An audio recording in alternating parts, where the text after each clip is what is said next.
Hey guys, welcome to the Techpoint Africa Podcast. And the name is Emmanuel as usual. And today, sorry for the too many conjunctions, but today we're going to be talking about a very, very important aspect of our businesses and of our existence, which is policies, regulations, how the governments could make or break your business with one simple regulations or one simple policy that comes out of nowhere. And if you've run a small business and you are trying and you think you want to try and acquire customers online by doing adverts and doing anything on social media, I think you should watch the end of this podcast to really get a grasp of what is going on in Nigeria's technology space. And it is not really, it's not Chingojem. Welcome. Sorry for the unconventional intro, but it's not really much of, say, something happening inside the technology space. Yeah, it's in the fringes of technology that's now affecting. I mean, the CBN, whatever they do, it's mainly finance, but it almost always has ripple effects. Across every part of the economy. So the CBN has debited 15 commercial banks. So should we be scared or should we be worried about that? Neither. Yeah. Okay. So why? The CBN is saying that this is a move to mop up liquidity. So they've debited about 838 billion naira from all of these banks. And it's not like they are penalizing them, but this is part of this is their cash reserve ratio, CRR. So it's like the percentage of the customer's deposits that you keep in the CBN. So right now it's 32.5%. But earlier this year, at the last monetary policy meeting in September, the CBN reviewed that they were going to increase it from 27.5% to 32.5%. So let me get this straight. 32% of my deposits is with the CBN. Is with the CBN. Yes. Okay, not my deposit per se, but everybody's deposit in my bank now. They gathered everything together and gave 32% to CBN. For them to do what? So the CBN usually, this is something they've always been doing. So one reason is they keep it as a hedge. So this rarely ever happens. Okay. But there is this, let's say, hypothetical scenario where customers wake up one morning and either something has happened and everybody panics and then they decide to withdraw all of their cash. Okay. And if you know how banks work, they don't exactly have money. It's actually customer deposits. So yes, they have money that they make from the transactions you conduct or these other services they offer, but they don't exactly have money. The deposits that you and I make is what gives them the money. So there's always a scenario that there's always a possibility, as slim as it can be, that something happens. I think it was last month where PiggyVest was trending for some reason, and some people withdrew their savings. Now imagine that happens to First Bank, for example, and let's say a quarter of its customers want to withdraw their deposits. There are people that will not, but there are always people that will panic and do all of that. So if that happens, the First Bank needs to have like somewhere they can go and take out money to pay these customers, because if they don't, it could cripple their business. So the CBN has always asked banks to keep a percentage of deposits, and they just keep it there. They don't invest it. They don't do anything. It just stays there. Just hedging for any eventuality. So are they anticipating anything that will make customers or Nigerians panic in the near future? Really. So another thing is CRR is a way that some central banks use to hedge to like control inflation. So you know that Nigeria's inflation rate has been going up, and the one thing that causes inflation is too much liquidity in the economy. And the CBN governor claims that one of the reasons for Nigeria's current inflation is a lot of liquidity. So by taking out money from the banks, they reduce liquidity in the economy, which ideally should stem the rise of inflation.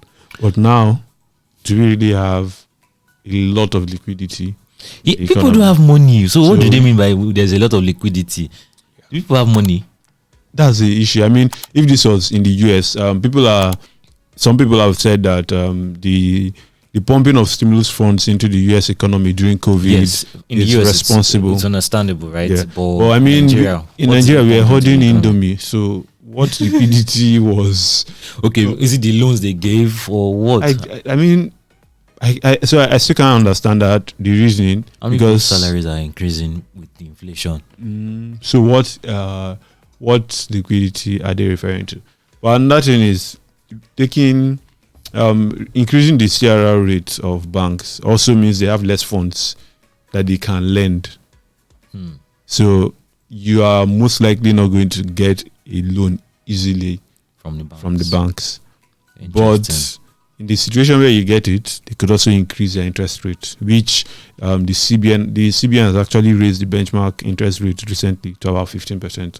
So banks could actually decide to raise interest rates for their loans. So this is like a, let's say, popular move for central banks across the world.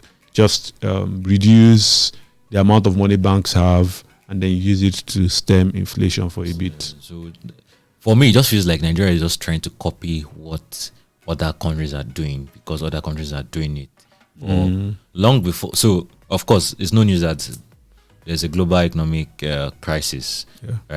Inflation is shooting up, not just in the US, but in Europe and other countries. For the first time, the US is gaining strength against the euros.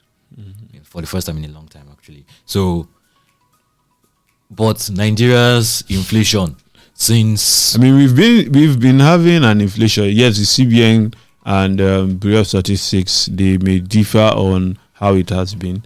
We've been living through an inflation for a very long time now. It's almost like it's like this a quarter, constant. Yeah, they tell you this quarter inflation has gone down. Next quarter it goes up and all of that. So it's interesting that this is the strategy that the CBN is taking. But then it's not like they've ever been popular for choosing the best strategies that they could use. Oh boy, this is quite.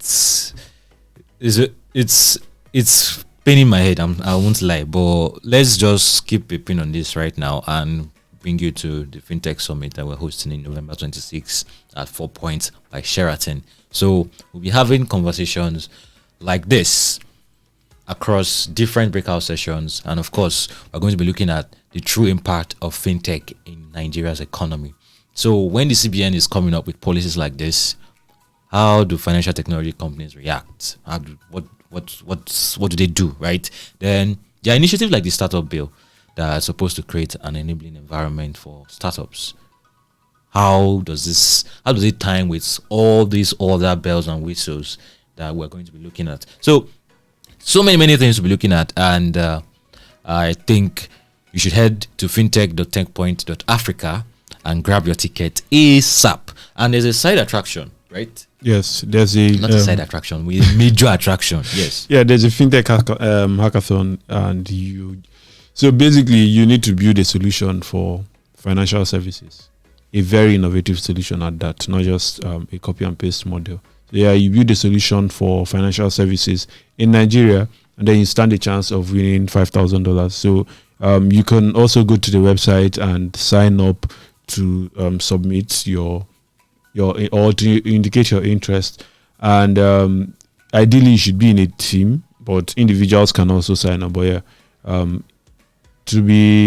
so the earlier you do it, the better, because registration closes tomorrow. That's Friday, and if you don't register before then, well, that means you lose the opportunity to win $5,000. But not just win $5,000. This is also an opportunity for you to test yourself. One. We are going to be having some really experienced investors, and I mean, think about the upsides of having really experienced investors with huge networks listening to your idea. You could be the next Flutterwave. Don't take my word for it. Register for the hackathon and then take our word for it. And when you blow, don't forget your boys on the Techpoint Africa podcast. Okay, yes. So yes, so moving on from that, right? We have a lot of bad news for you today, right? But let's move to the not so bad news before we move to the main Shekpeteri bad news. So okay, so number one, Google is launching its cloud region in Africa, its first cloud region in Africa, with the launch of a data center in South Africa. So I saw that story and everything just clicked. Why? If you've been following Google's activities for the past few years, everything kicked into high gear in 2016. And think about it very, very, very, very, and look at it closely. Google has been jumping from one initiative to the other. So we could be talking about the activities of big tech, but no big tech company has had a very, very significant presence in Africa. For me, no, not even just for me. It's a very, very observable. There's the Google Digital Skills Training. There's Google Journalism Fund. There's Google Free Wi-Fi Station. There is Google Project Loon. There's Google Project Tara. So Project Loon, they wanted to use air balloons to be beaming internet signals in Kenya.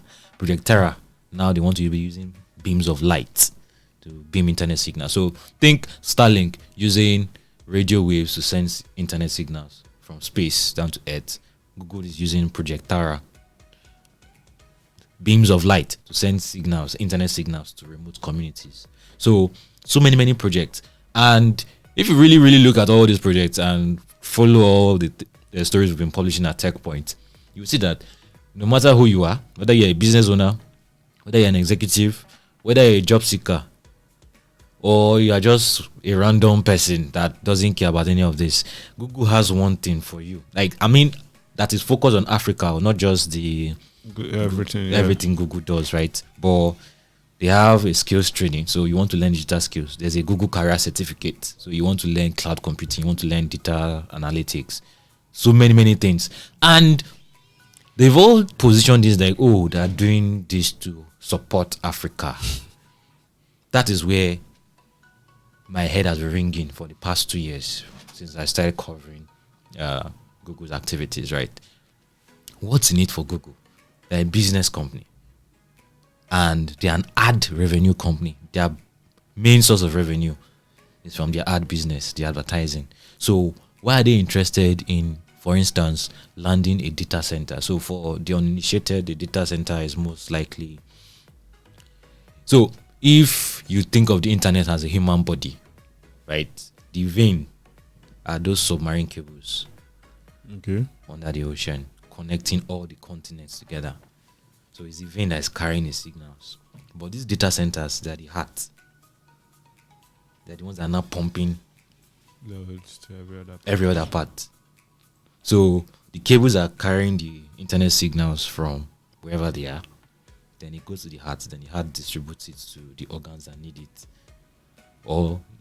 And that heart also distributes it through the veins and the arteries, right? So that does think of data centers as the heart of the internet, right? So for a data center to be launched in Lagos, it means you're going to be having faster internet. So instead of your signals to travel from here to Portugal or Europe, it just gets to Lagos here. And it bonus points if you already live in Lagos. Bonus point, exactly. So you might not notice it in your WhatsApp chat. WhatsApp will not probably going to get faster, but you will notice it in your YouTube, your Netflix, those things that require more data. Then for those hardcore gamers, playing FIFA, playing GT or whatever, GT Online, they are going to be noticing significant difference with this kind of infrastructure. But there's another layer to it, which is cloud infrastructure. So when you hear cloud, it's not something in the sky, but it's another person's computer. But the computer is like a very, very, very, very high-end infrastructure computer, so that you are storing large amounts of data in that computer. So think of an e-commerce website that needs to handle a lot of transactions, millions of people placing orders at the same time. So in essence, your Instagram business could need the cloud in the future as you are growing, unless you just want to be doing it as a side hustle before you jackpot or something. But in essence, your Instagram business could become something that would need the advantages of the cloud. You have a website and you're not having a lot of transactions, you're getting a lot of orders, you need to keep track of different things. So many things. Now, the question I've been asking myself is, why has Google been doing all these things in the past only to start launching this? So you just click that, okay, they've been watering the ground. You know the way farmers do it now. You clear burn the grass, allow it to do whatever you want to do then before you start planting. So they are just sowing this seed of data centers and the subsea cables now because they're investing in startups. Who are the people who come and use the cloud? Of course, it's the startups that will use it. Good. They are giving media houses funds to build innovative products. Bring more people to the internet. And those media houses will use where to build The cloud. They're doing career trainings and interviews. They will still use the internet, isn't it? They will still use Google products. They will still use Google services. They are giving about $40 million in cash and kind to non-profits. On the continent as well. On the continent. What would they use to do all those things? It's still the same cloud services. So as I'm giving you that equity-free grants for the Google Blast Founders Fund, for instance, they're not collecting equity, but they're giving you $200,000 worth of Google Cloud credits. So everything kind of makes sense. If they had tried to introduce the cloud a few years ago, before these startups were thriving and buoyant, There'll be nobody to use it. So they've watered the ground already, and they're just here to make money, right? But my question is, why are these people not billing in local currencies? Because you see this our dollar, very soon you will hear that somebody's father is saying that data centers are the ones that are causing our dollar crisis. Of course. Okay, so don't quote me.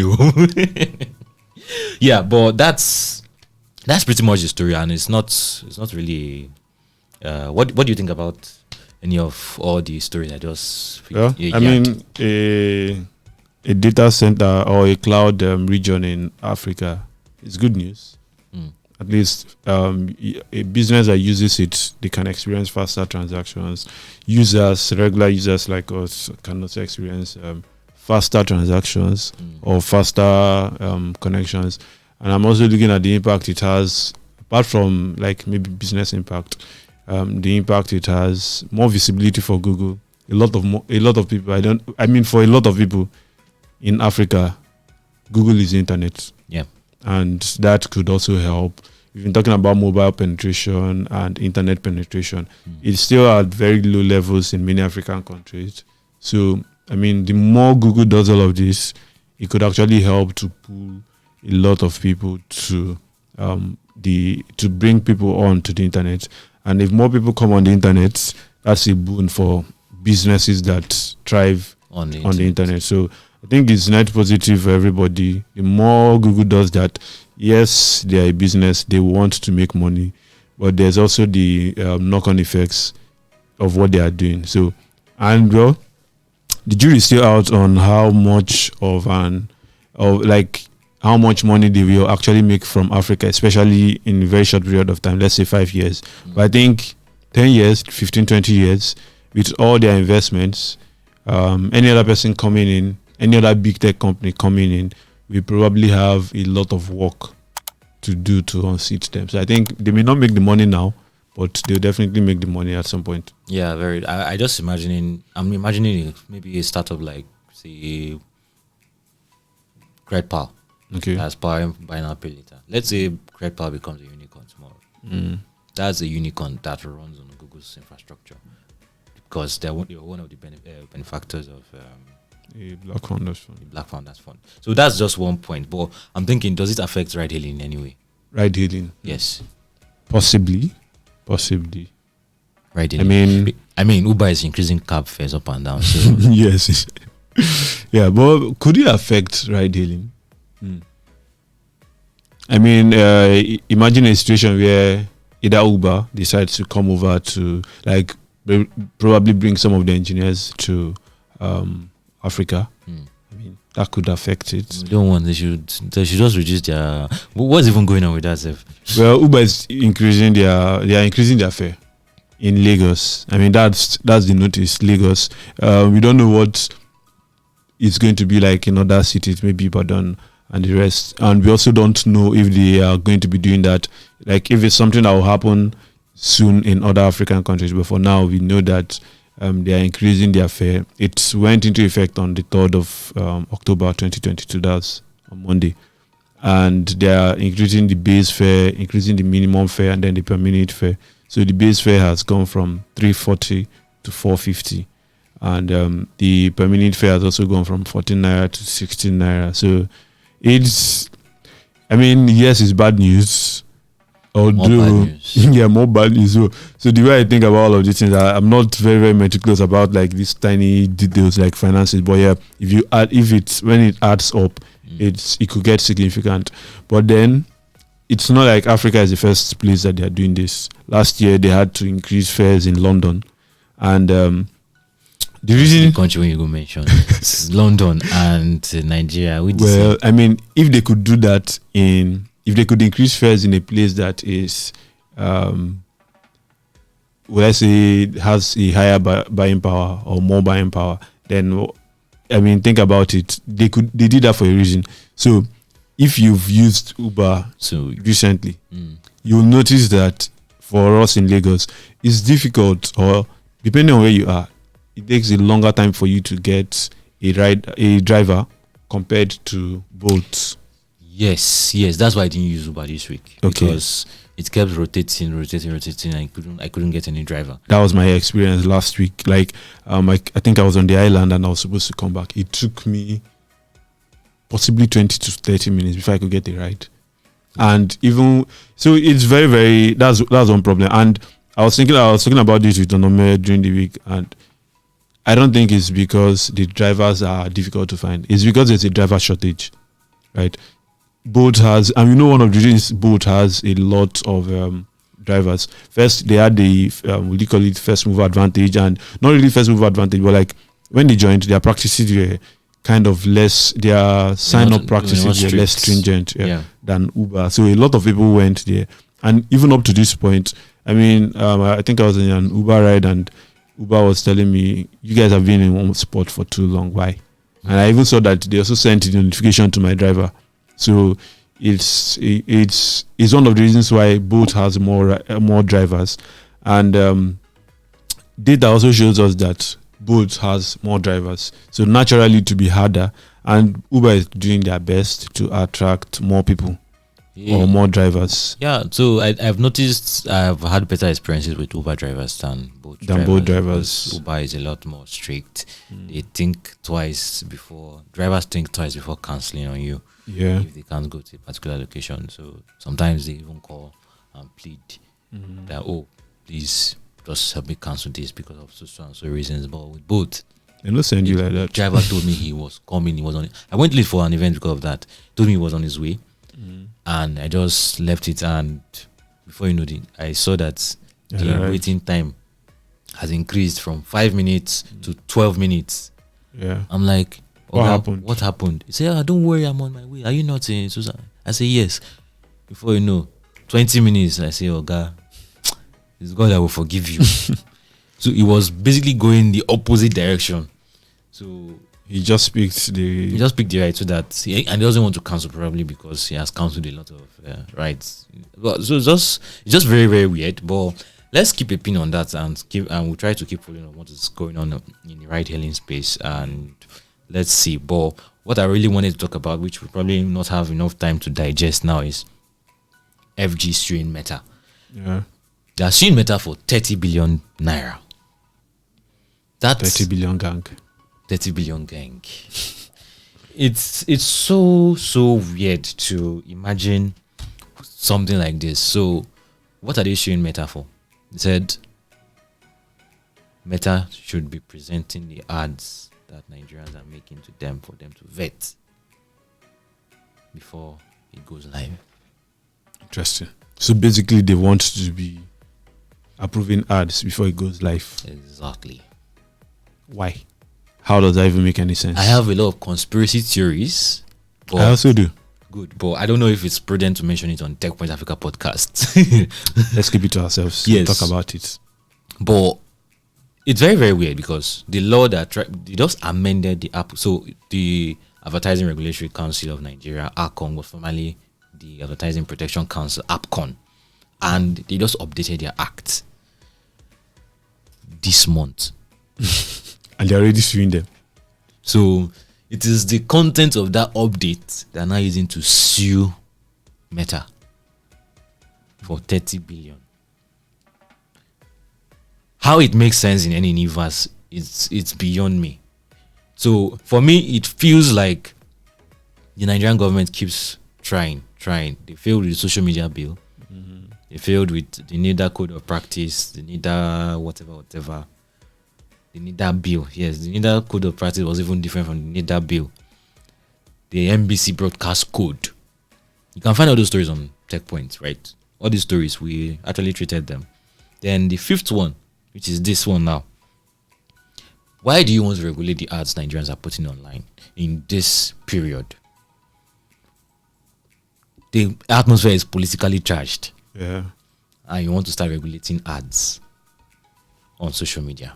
How? Please make it make sense for a law that we cannot find online on their website, on the NAS website. The proposed amendment to the bill that is making them sue Meta right now. The proposed amendment that is available on the National Assembly website as we speak does not contain any of these things. So where are they getting? With the new update they just did this month. this feels so mysterious. And I'm just wondering, is there precedent? Is there any country where they've tried to, because what they are doing, even though it's not what they are saying, is basically wanting to approve ads before they go live. Because if I have to see the ads, that means I can now tell you this ad should not go live, this ad should go live. And I'm just looking at all the ramifications, not just for Nigerians, but also for Facebook. First of all, your ads will take longer to be reviewed because, trust me, Arcon is not going to use some tech to do that. Do they even have the resources to vet the thousands of ads Nigerians put online? Thousands now, millions. I mean, think about everybody who is selling on IG or Facebook these days who are running ads, and apparently a lot of people are running ads. So this is not, I am almost certain they will use a manual method. They will ask Facebook to probably share Google Drive link. Yeah, they will do all of that. So I don't know. Businesses will suffer, but why would Facebook even accept to do that? I do not understand, and I think, let's talk about this. We need to double down on this because this is. Think of how you could affect businesses. So if you advertise on Facebook or Instagram, for example, and your government is saying Meta has to show us the ads to run, Meta can just decide how much are these guys, how much are they costing us, and then maybe you now realize that you're not even making up to $100 million for their ad revenue, and you should get out. And all of a sudden, we lose an important source. But there's also someone who could gain, although the person who could gain may end up being a victim at some point. Man, see. Yes, anyone who gains becomes a victim. Because I was going to say Google could benefit. Maybe more Nigerians run, because you don't see a lot of Nigerian businesses running ads on Google. So I just maybe Google, right? Google is so far. We just talked about Google's plenty activities, right? Mm-hmm. I think Google has been a lot smarter about how they go about their. When you hear about all these social media regulations, you really hear Google come up in the equation, because what do you want to do to Google? Google is a search engine. Yes. So what do you want to do? Are you going to penalize them for what people are searching for? Or are you going to penalize them for something that someone wrote on his blog? I mean, how do you want to start doing that? So yes, maybe Google has to start vetting blogs. Okay. Google News before any of my articles come out. Let's not give these guys any ideas. I mean, it's not like they do any original thing. They just pick one funny idea and then yeah. We know you guys watch this podcast. That's why we're being careful. But we're not going to hide our displeasure. We're not going to hide our displeasure. It doesn't make any sense for you to be. And this is why it's stuff like this that made me pay closer attention to the recent event on the global stage, the International Telecommunications Union. So, long story short, the ITU is the global regulator of technology. Things like 5G, radio spectrum, when you hear things like 99.1 frequencies and all of that, They are the ones that allocate spectrum. When you see things like +234, +4, +44, when you are making calls, international calls, it's this body that actually allocated these codes to different countries. The ITU allocated these codes in 1964. Nigeria joined the ITU in 1961. It started as far back as in the 1800s, and they started as a telegraph regulatory company. And in 1885, the first laws that were used to guard telephones, that was where they held a conference in Berlin by 1885. History nerds should pay attention to that too, because that's where they shared Africa like pizza. I won't lie. So I don't think it's a coincidence that a new form of technology just came up at that time. Then at that time, the Europeans also got that. They said, let's just use your opponent to do everything together. And today, it's not an agency of the UN, and it regulates technology. It regulates satellite activity. So if your country wants to launch a satellite, you have to take permission or get a license or something from the ITU. So Nigeria's got the organization structure. There's a Secretary General and there's a 48-member council. Out of that 48-member council, Africa has 13 slots. Okay. And Nigeria got re-elected just a few days back.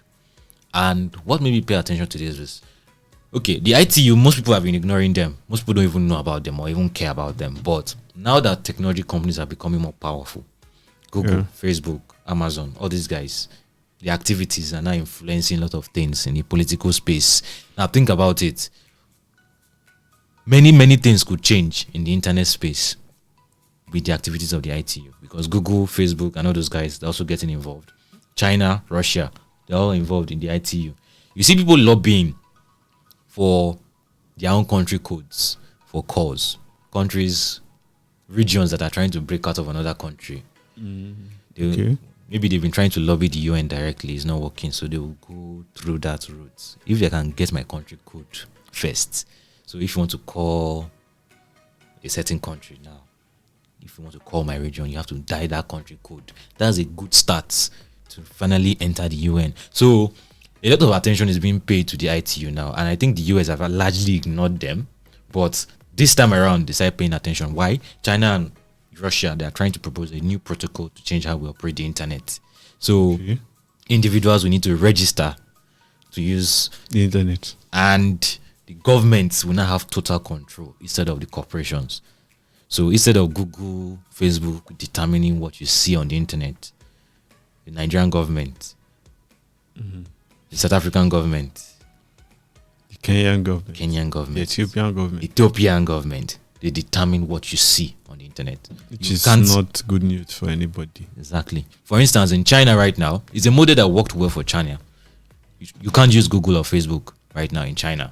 They have a super app for that. Anything you want to do, you can do it. You can shop, you can chat on one app, but under the watchful eye of Big Brother.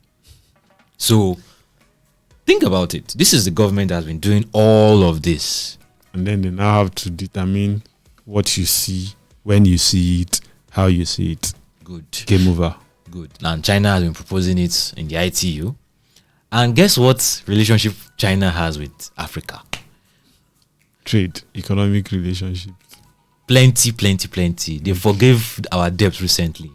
Thank you so much, China. And they're going to come back for that very, very soon. You guys will pay. There's no free lunch. I laugh in my local language. Okay, so think about it. 13 African countries. And in that list of African countries, you can find countries that have censored the internet in the past. Wait, how many of those countries are indebted to China?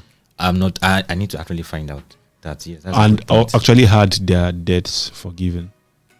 So we need to look. There's a US SecGen. Maybe the lady can actually push back. Well, the idea is, if you believe in a free and open internet, we should start paying attention to what's going on in that space, because it always seems Nigeria finds one corner or the other to try and regulate what people see on the internet. I can't ignore it anymore. All the way from social media bill to code of practice to broadcast code. Yes, let's even find out how many people were indebted to China. How many At least I'm sure that Nigeria did not have their debts forgiven, but the other 12, we need to find out. If as little as 5, for example, had their debts forgiven by China, that keeps them forever in their debts. See what I did here. Nice one. Clap for yourself. So, guys, I hope you enjoyed this episode. It's been really, really interesting, and it's not a full house. The literal team is very, very, very depleted. They are all in the field. They are doing secretary journalism. They're in the field out there, and maybe say hi to Nifemi if you have a contact. I'm not giving you. You can DM her on Twitter and say hi and wish her hi. So that's pretty much all the. Did we miss anything? I don't think we did. Elon Musk will finally buy Twitter. Okay, I'm not. He has no choice. I'm not doing that. I'm not doing that with you. I'm not doing that with you. But yeah, let us know what you think about all the episodes we discussed today, especially with FG Swing Meta. Is there a blind spot we are not seeing? I want to see it, and this is me being as open-minded as I can possibly be when I see any attempt at censoring the internet. The question that comes to my mind is, who should control the internet? It is definitely not these corporations, because I don't trust them. But it should definitely not be African government. Like, way, definitely times 5, times 10. It shouldn't be African governments. But let us know what you think. That's another conversation. We should probably have an episode on who should control the internet. Who should control the internet? All we can do is speculate. Which experts in the world can even offer that solution? Well, it's going to just be speculations, but it will still be interesting. Yeah, it will be interesting. So, yes, idea.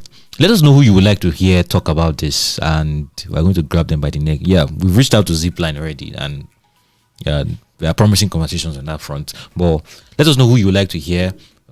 Like, share, and subscribe on this podcast wherever you find this, whether it's Instagram, whether it's YouTube, whether it's TikTok, and of course our OG guys on Google Podcasts, Apple Podcasts, Spotify, Stitcher, iHeartRadio, and anywhere else you get your podcasts. See you guys another time. Bye.